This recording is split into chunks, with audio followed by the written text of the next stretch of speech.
Today's topic, 11 attributes of great leaders.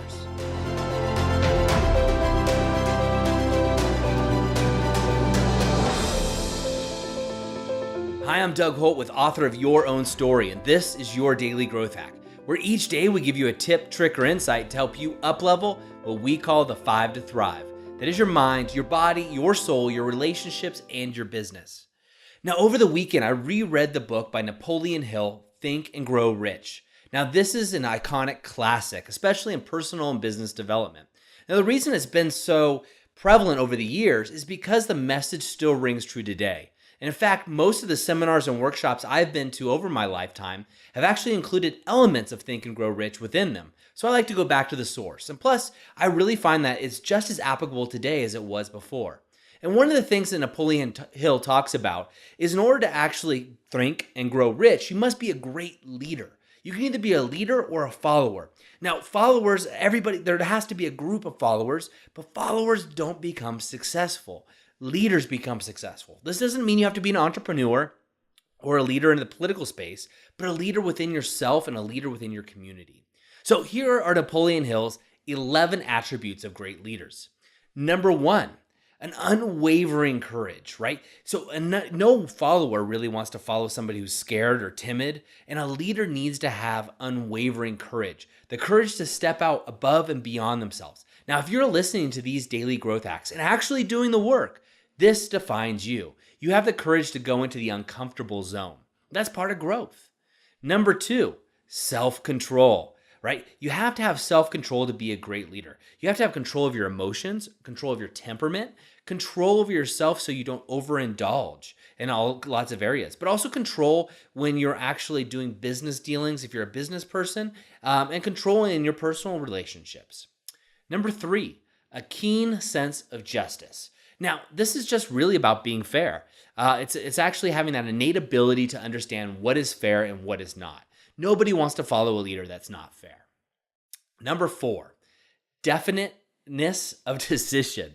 So this is just the ability to make a decision. And this is something that you can exercise like a muscle. Because I know a lot of people talk, well, I'm just not decisive, Doug. Well, that's not true. Or maybe it's true for you now, but you can become decisive. Becoming decisive is just a matter of making decisions more readily and more often. And that way you build that muscle. You just make decisions. Being a decisive leader allows you to move forward. It also gives you, the people who are following you, a sense of confidence. Number 5, definiteness of plans. Now, what he's talking about here is that you should actually be able to make a plan, right? Now, this could be a plan for your business. This could be a plan for relationships. This could be your plan to travel. But making that plan and then following through. Can you actually follow through on that plan? Having a roadmap is critically important, but making sure you follow through on it also is. Number 6, this is the habit of doing more than paid for, right? We've talked about this in Daily Growth Hacks. You have to do more than, right? So you have to add more value to the marketplace, to your boss, if you're an employee, or if you're a business owner, adding more value than your customers want, than they're paid for. This is a key aspect of being a leader. Number 7, a pleasing personality. Yeah, Napoleon Hill is just basically saying you can't be a dick, right? You can't be a jerk and be a great leader. You just can't. No one wants to follow them. We've seen this throughout history.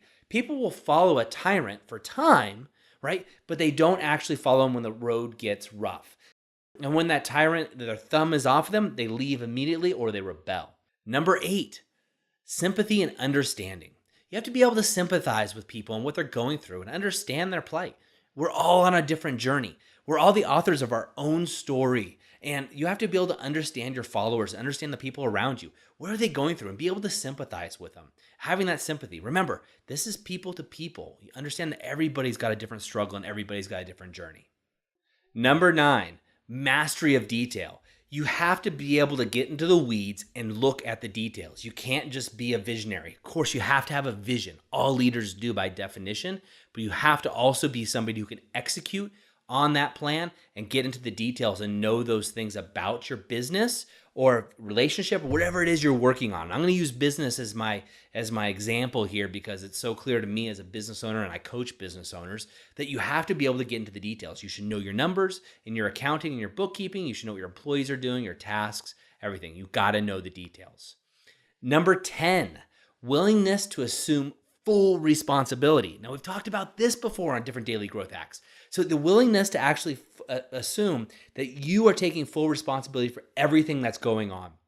Regardless if you've actually touched an issue or a problem, you take full responsibility. You're the leader, the buck stops there, and remember, the stuff rolls down from the top.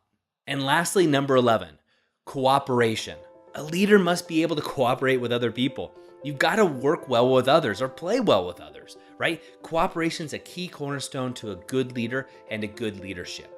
Now, Napoleon Hill wrote this many decades ago, but it still applies today. If you look at these 11, what I want you to do is write them down really quickly in your journal and see where you stand on each 11 factors. If you notice that you're faulting on 1, 2, or maybe all 11, go ahead and make a note of what the next step you can do right here in this moment.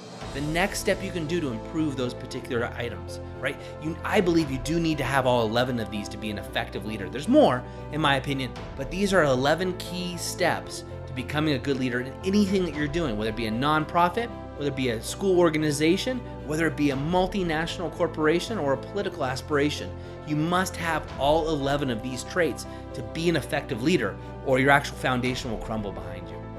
Now, once you have those things written down, you've identified those 1 or maybe even 11 for you, areas that you need to work on, again, write down that one action step, put it in your calendar right now. Push pause on this, put it in your calendar, and then come back. And then, well, anyway, you don't even have to come back, because that's it for me today. Remember, go over to authorofyourownstory.com where you get the latest tips, tricks, and techniques delivered right to your inbox.